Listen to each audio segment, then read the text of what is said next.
This is episode 705, and I'm Greg Swanson. Today we're going to be talking about 6 powerful tips to eliminate weak language. After all, we are involved with mental strength, so we should have strong words in our language. So have you ever said something and immediately felt like it didn't land the way that you wanted it to? In NLP, the phrase is that the response you get was the meaning of your communication. What that means is you are responsible for how you communicate. So maybe your words came out sounding less confident or more hesitant than you intended. You go into your boss to present an idea, or you go to somebody to present an idea, ask for a raise, and it's kind of like, maybe if you think it's okay, right? So you do this weakness in the voice. So here's the thing. Language you use matters more than you think. Even though if you're in a room, 7% of the communication is done by language, words, and then the language includes your tone, your tonality, body language, et cetera, et cetera. So it's just not about what you say, but it's about how you say it, which is really, really important. So the good news here is that small changes in the words you choose can have a huge, dramatic, and immediate impact. They can make you sound more confident, help you feel stronger, and even change the way others see and respond to you. Isn't that about powerful communication? So let's dive into some common confidence killers in everyday language and how to flip the script on them. The dreaded but. So if you're listening to this without watching it, go to the page, go to warriormindcoach.com, and there'll be a whole list here. I'm just going to kind of ad-lib this. But the but, if you're ever talking to somebody like, yeah, I agree with you, but once you say that but, you discount everything that is said before it. That but is like a speed bump. Your conversation may be going smooth, and then you go, yeah, I think you're right, but then you hit a speed bump. It derails the conversation. The other person stops listening, and all you do is explain your point and you ignore the others. So there's this, when we replace the word and for the word but, it's called an agreement frame. So it sounds like we are agreeing with them. Yes, boss, I understand that you only have 4% raise to give to me. And I think if you look at my track record, it deserves 6%, right? As opposed to, but if you look at my track record, it's going to be, as soon as you say but, the person stops listening. They go, you didn't hear a word I said. But when we can use that word and it's so important. Even with relationships, if you're with your significant other, I like what you're wearing, but this would be better. Wow, what a slap. I like what you're wearing, and this outfit may accent your eyes better. This may accent your whatever it might be, right? So we want to, that but is just a killer. It's a speed bump in your conversation. It can derail it. It can stop it. It gets the other person unconsciously defensive because you are basically not listening. When you say but, it means I don't care what you said. Now your turn to listen to me. And when that happens, the conversation just completely shuts down. So you want to keep it a positive moving forward and have the perception that you are agreeing with them, even if you're not. And that is by using the word and in there.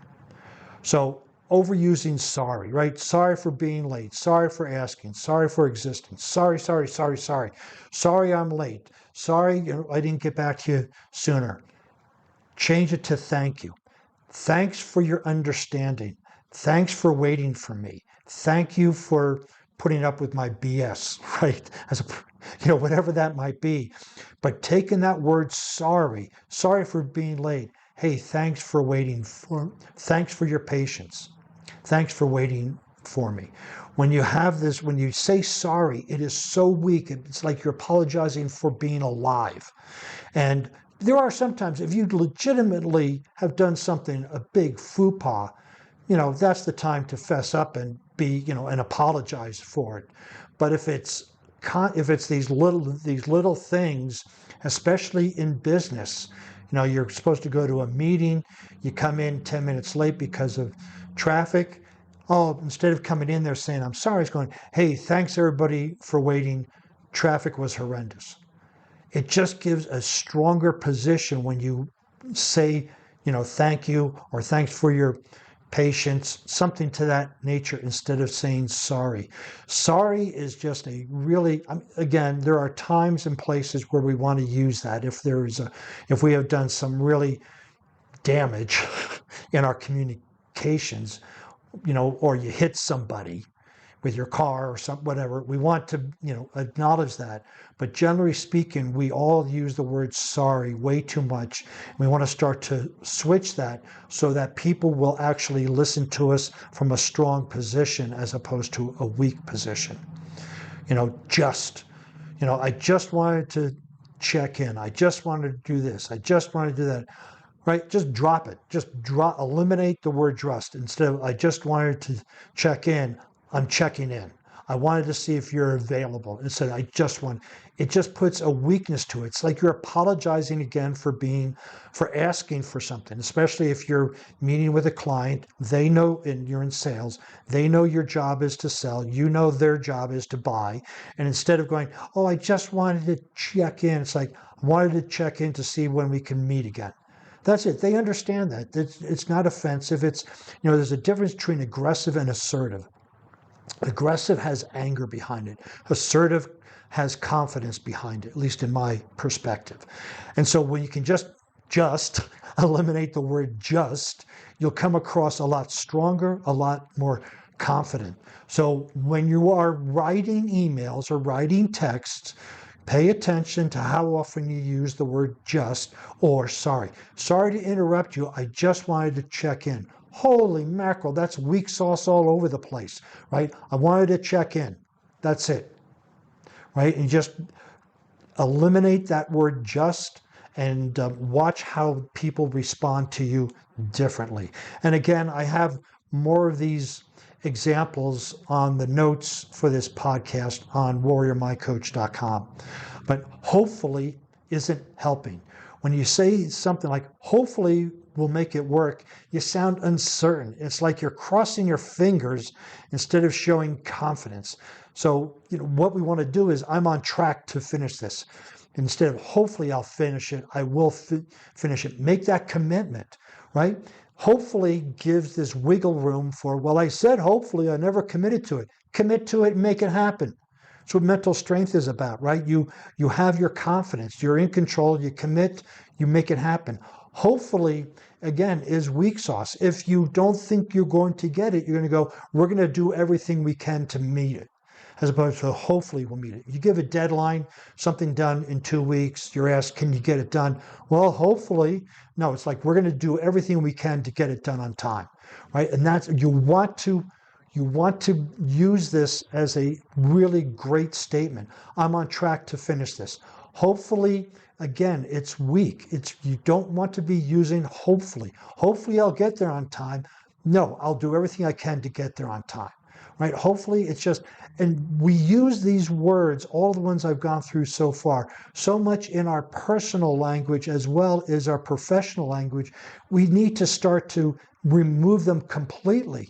See how much more respect and confidence you have in your personal life when you remove these words, and watch what happens in your professional life. I will venture to say that if you're listen to your upstream, a director, VP, CEO, 90% of the time they're not going to be using these words. And so no more kind of or sort of, right? This little phrase sneaks into your sentence without even noticing it, right? I'm kind of interested in this. I sort of know what to do. It's like, it just means that you just don't know, right? I specialize in this design. It's like, I kind of interested in this. I'm interested in this. Either you are, or you're not. If somebody is, coming to you to offer a job, offer a TV, whatever it is, like, I'm kind of interested. No, I'm interested. I need more facts before I make a decision. I sort of know what to do. If somebody, a boss comes to you, upper management tells you, okay, can you do this, this, this? Yeah, I sort of know. man, they're going to go, forget it. I'll find somebody else. And you go, I know what to do. If not, I'll find out how. Right? You just lay it out there. You need to demonstrate that confidence. All these words, kind of, sort of, sorry, just, are just weak ways of presenting yourself. You know what you have to do. You know, if you don't have the resources, you know where to go. So you want to, articulate that in a very strong posture as opposed to kind of and sort of. Cut out I think. Starting the sentence with I think sounds like you're doubting yourself. It's as you're unsure of your own opinion. Instead, use assertive phrases. I think we should try this. We should try this. When you speak and certain people listen, right? Instead of I think, I believe. And there are times when I think has a great resonance with the person you're talking to, but also I believe. And then, I've been told both ways that these are that, but try removing both I think and I believe that this will work, as an example, and just say this will work and see how that feels. Instead of we should try it, let's do this, right? And so we want to speak with certainty. And the I think, I believe is on the fringe of wanting to express it with the amount of information I have available. I believe this will work, right? And so you want to cover yourself at some level, but we also want to maintain our assertiveness in that communication. So cut out I think as best you can. So here's some final thoughts, right? The words you use shape how people see you. More importantly, they shape how you see yourself. When you stop using weak, hesitant language and start speaking with clarity and confidence, you'll notice a huge shift. You'll feel more self-assured, and others will treat you with more respect. It's not about being perfect. It's about being intentional. So the next time you catch yourself just or apologizing, pause and reframe it. It might feel awkward at first, but stick with it. This is a practice, not a perfect. The more you practice, the easier it gets. So again, if you'd like to see the show notes on this with a little bit more examples on it, please go to warriormindcoach.com. While you're there, you can see other blog posts and podcasts on similar information. Since you'll be on the internet, please follow me on LinkedIn, Facebook, Instagram, Pinterest, under Warrior Mind Coach.